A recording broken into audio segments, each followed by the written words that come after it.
Buen día para todos. Mi nombre es Eliana Marcela Cano Valencia, soy estudiante de la Universidad Minuto de Dios y actualmente curso el tercer cuatrimestre en el programa de licenciatura en Educación Infantil. A partir de este video pretendo dar a conocer algunos hitos del modelo de desarrollo dominante. Como modelo de desarrollo dominante se puede decir que son aquellos países que son grandes potencias o aquellos que son muy desarrollados y que ejercen su poder a estos países que son subdesarrollados o que están en el camino al desarrollo. Si nos ponemos esto en contexto actual, no es que haya cambiado mucho, pues aún sigue habiendo clasificación de razas e incluso clasificación de inferioridad y de superioridad. Ya viendo su definición, veremos los hitos históricos que lo acompañaron.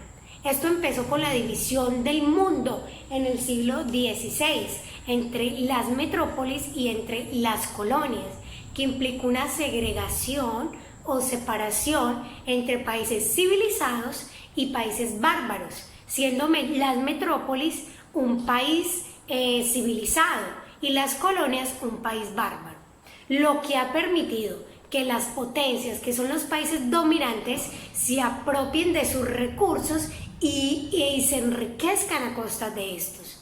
Entre estos países dominantes actualmente tenemos Estados Unidos, Rusia y China, entre otros. Y en los subdesarrollados puede estar México, Argentina y también Brasil. Esto da paso al año 1533 con el Tratado de Tordesillas, que arrancó con la construcción de periferias donde se formalizó el reparto del Nuevo Mundo. Al ser firmado este tratado, las periferias debían de exportar sus productos naturales hacia las grandes potencias y luego estos eran industrializados por ellos mismos. Así, obligaban a las periferias a comprar sus mismos productos, pero ya industrializados y a un valor muy alto. En la actualidad, en Colombia se ve algo muy parecido, y es que en Colombia se exportan flores a otros países como materia prima y allí los transforman y los regresan a nuestro país convertidas en lociones o en perfumes de alto costo.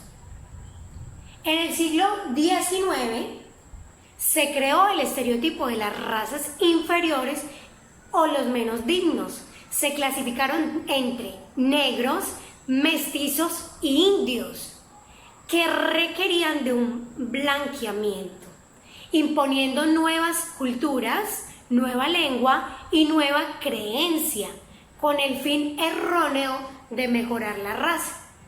Podían hacer valer sus derechos sobre las clases más vulnerables, pues los sometían a trabajos muy fuertes y a jornadas muy extenuantes, y los más beneficiados claramente iban a ser las clases dominantes. Al día de hoy, y en otros países, sigue habiendo secuelas de racismo y menosprecio a estas comunidades indígenas. El fin de la Primera Guerra Mundial llevó a la celebración de un pacto de equilibrio de poderes entre las potencias vendedoras en 1919, que se conoció como el Tratado de Versalles. Con este pacto se estipuló la repartición de las colonias por el mundo, pero como era de esperarse, esto nunca funcionó, pues explotaban productos naturales y así poblaciones originarias.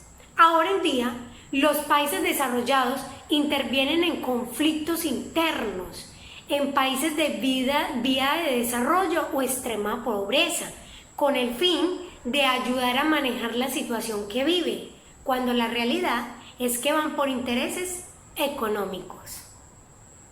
Luego, en 1949 se presentó la era del desarrollo, donde se dio el discurso del presidente Truman, donde se menciona por primera vez el término desarrollo y el término subdesarrollo, el cual comenzó con el subdesarrollo, que lo definió como la etapa previa al desarrollo.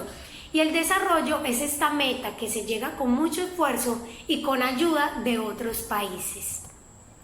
Y para finalizar, En 1960 expuso en Estados Unidos Rostow, quien mostró el camino que debían seguir los países atrasados o estos países del tercer mundo.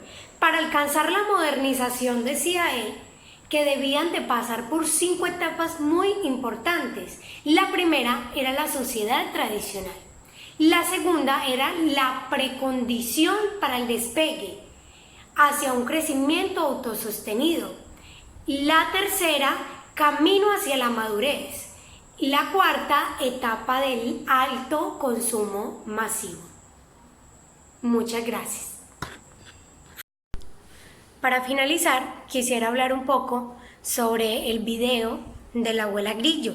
De eso puedo inferir que las grandes industrias y gobiernos dominantes se han apoderado de los recursos naturales para enriquecerse cada día más, pensando de una forma muy egoísta, ya que los explotan de tal manera que no piensan en las generaciones venideras, ni del gran impacto ambiental que están causando, el cual nos está afectando a todos. Por ejemplo, la explotación, la contaminación del agua, la práctica de la minería, la tala y quema de árboles, la caza de animales y los gases que emiten las industrias sin ninguna clase de restricción.